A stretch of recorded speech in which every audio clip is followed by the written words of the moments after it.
pour ramener la paix à l'est de la République démocratique du Congo. On a trouvé qu'il y a deux catégories de groupes de criminels qui opèrent dans cette partie de la République démocratique du Congo. Il y a d'abord des groupes armés locaux et des groupes armés étrangers.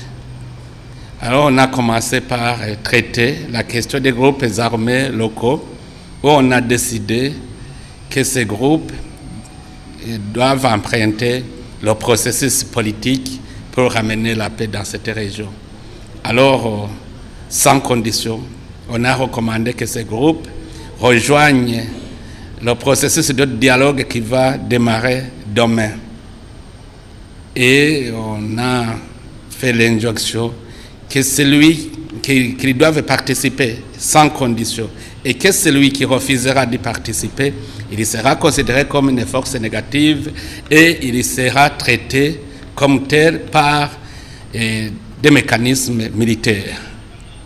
Deuxièmement, ce sont les groupes armés étrangers.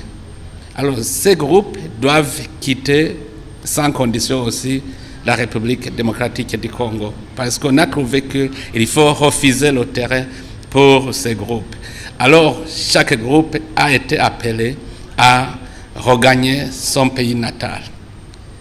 Les Burundais qui se trouvent doivent rejoindre le Burundi, comme les Ougandais et les Rwandais doivent rejoindre leurs pays respectifs. Alors, là aussi, on a cherché concrètement des actions à mener et on a trouvé que pour les récalcitrants qui n'accepteront pas de rentrer dans leurs pays respectifs, ils seront traités comme tels, ils seront traités par des moyens militaires de la région. Alors pour cela, on a décidé de constituer une force régionale qui va alors s'occuper des opérations pour ramener l'ordre dans cette région.